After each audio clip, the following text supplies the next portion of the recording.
Good morning, everybody. Good Sunday morning to you. It's a beautiful day here. It's a little bit crisp and cooler in the air, which is kind of nice because it has been so hot here. As you guys all know, we just got back from Hershey. Hershey was this past weekend, and we actually took a couple of extra days after Hershey, and we went into Philadelphia. And we flew back out of Philadelphia. It was a little bit cheaper for us to fly out of Philadelphia than it was to fly out of Harrisburg. So while we were in Philadelphia, and it was our first trip to Philadelphia, and the reason I'm telling you this is because part of my Sunday morning preaching is about something that we saw in Philadelphia that I want to talk to you guys about. But anyhow, so while we were in Philadelphia, we got to see the Liberty Bell, and we went to Independence Hall. And we just happened to be in Independence Hall on the anniversary of the day the Constitution was signed there in Independence Hall. So that was really pretty remarkable for us. Okay, guys, but what I want to talk about today is that while we were in Hershey, we got to witness so many groomers have aha moments at Hershey. We got to see groomers that Hershey actually changed their lives and has inevitably changed the course of their careers. We watched groomers meet friends that they had only known about online that had been so supportive and got to hug those people's necks. It was a pretty remarkable weekend. It was a very emotional weekend. A lot of the creative groomers were retiring, and I stood at ringside bawling my eyes out because I have watched those girls start from the very beginning. I actually judged creative when Dawn Envoy competed for the very first time, competed in creative in Atlanta. But anyhow, what I'm saying is I have watched those girls and I have watched their career. And so for me, it was real bittersweet to see how far they had come, to see how much they had accomplished, and that they thought it was time to put the scissors down and to go on to teaching or judging or whatever it is that they'll end up doing. I was reminded a tiny bit about Dawn Envoy, and I've known Dawn for a very long time. A lot of you don't know, but Dawn and I had littermate puppies. So we're kind of doggy in-laws. We both had puppies from Shirley McBride. A lot of you don't even know who Shirley McBride is, but I'll talk about her in just a minute. But anyhow, what I want to talk about is that what grooming can do for you, what places it can take you. I think about Dawn. Dawn is a prime example, and I had texted her this morning to see if she would tell me some of the places around the world she'd been, and I haven't heard back from her yet this morning. But who would have thought that Dawn, in a tiny little town in Georgia, who loved to try her hand at color, who was a tiny bit flamboyant on her dogs, would actually go on to be called the Queen of Color, who would actually go on to win some of the highest awards there were in creative grooming, who would go on to travel the world. Dawn has been all over the world teaching about creative. Who can wrap their head around that concept that a groomer, a pet care professional, has been given this opportunity? Dawn will be the first to tell you that she did not get there by herself, that she had help. And that's something I want to talk about today, is that I talked about the journey last week, and the journey is not a journey we can make alone. We guys need each other. Grooming is a women-dominated industry. I hate to say that, Blake. It's not that I'm not talking to you, but it is. It is a woman-dominated industry. And as women, we have to be supportive and uplifting of each other. It is imperative that we do that. So it takes an army to get you to where you need to be. You cannot do it by yourself. People all the time, I did this all on my own. You didn't do any of it on your own. In that, if you learned to groom and you didn't have somebody standing there showing you, but you watched a video, you've got to take into consideration all of the time and the energy and everything that went into making that video to teach you how to groom. You didn't do it on your own.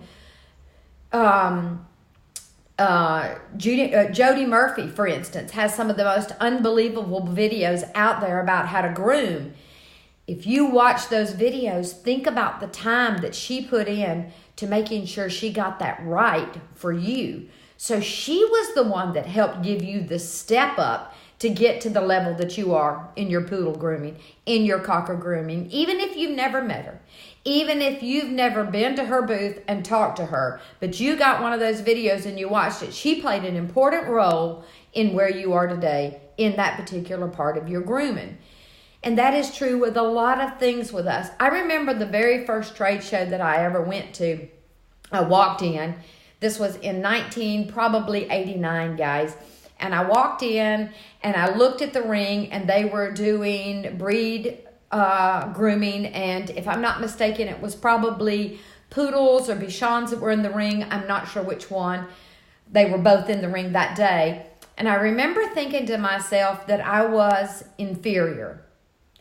I remember thinking that, oh my gosh, that is not the type of grooming that I do in my shop. I truly must be inferior. I must be a failure. And I got to tell you, a couple of people, and I'm going to do a shout out this morning to these people that inspired me, encouraged me, and let me know right quick like that I had value and that what I was doing was important, and it was important to them to get me to the level that I am. So Maria Tully was a speaker at the time, and she also, I think, later became an Andis rep. And she had a little grooming shop that actually was in the basement of her home, an extremely successful groomer. And I took a lot of classes that she gave, and she really and truly let you know what it was really about. And for that, I'm ever grateful. Shirley McBride was another one. Shirley McBride helped start the certification with National Dog Groomers Association. Shirley McBride was a no-nonsense kind of gal. But I'm going to tell you what, one of the most encouraging people I've ever known so wanted you to succeed. So much wanted you to do it right and would help you hone your skills to be able to do it right.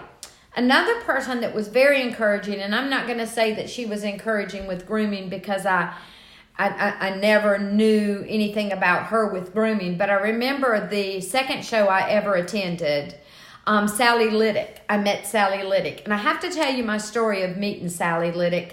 And for those of you who don't know who Sally Liddick is, Groomer to Groomer, Barkley would not be what it is if it were not for Sally. Sally is the founder. She is the one that started it. She is the one that got that entire ball rolling. But she used to do a tiny little newsletter. It started out on a tiny postcard, then it later went to a little fold thing, later went to a newspaper, later became Groomer to Groomer magazine. But I remember that before I ever went to my very first trade show, that was my only source of information, was that tiny little newsletter that would come once a month. That originally it started like every 3 months or whatever. And I remember that was my only source of information, and you waited for that thing to come because you just devoured it because it was such a wealth of information. The very first show that I ever saw Sally, I actually had the bow company. We had just started it. It was a year old. And Sally walked up to my booth and looked at our bows, and she absolutely loved them. And she said how excited she was for us. And she encouraged us to continue what we were doing. She loved that a groomer had decided to make a hair bow that was affordable and was easy to use. But she encouraged me. She lifted me up. Another one who did that was Ann Stafford. Ann Stafford did the Atlanta Pet Fair, and she was always one who was very, very, very much supportive. So my point is that you can do anything that you want. You can be anything that you want in this grooming industry. You can achieve any goals that you would like if you put your mind to it and you get the proper tools. The other thing is that you get the proper help, that you get people that want to lift you up and don't want to knock you down, that you get people that inspire you, people that know the importance of what you're doing, that you have your own cheerleading squad. I think about this when I think about artists. Jennifer Lopez. Let's talk about Jennifer Lopez. I think she's an unbelievable entertainer. Jennifer doesn't do it by herself. Yes, she is the only one that you see on stage other than her band.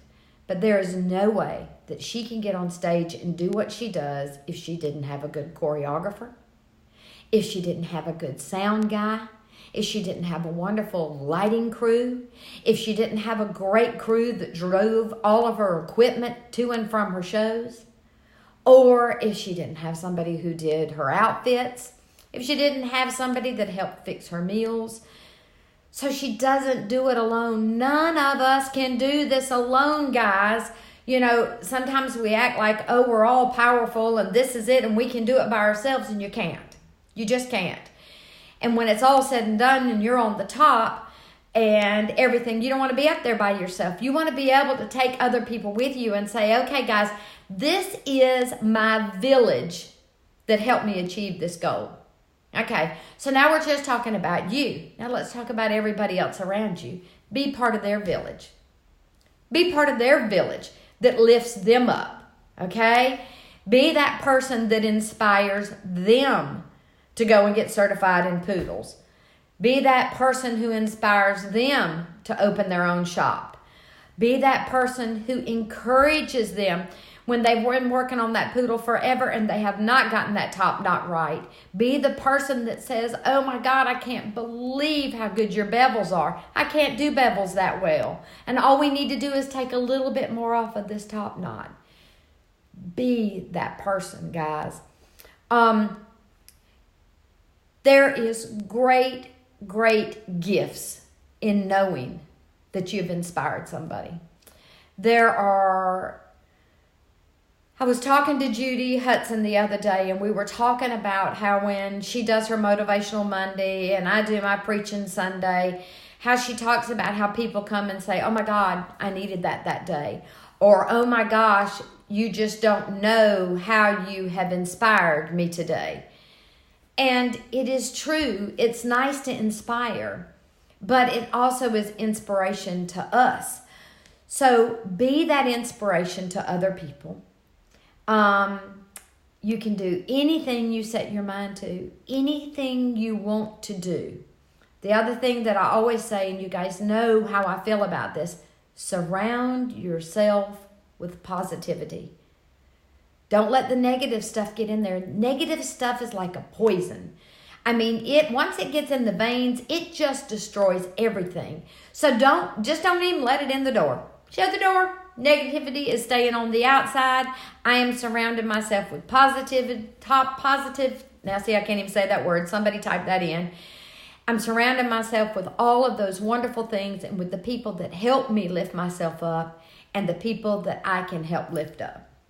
Guys, I see great things for groomers. I always tell you this. Y'all are some of the most talented, the most inspiring people I've ever known. So guys, this week, you are capable. You can do anything you set your mind to. And look for the positive. Everybody have a great day. And everybody have a wonderful Sunday. And we'll see you guys later. Bye now.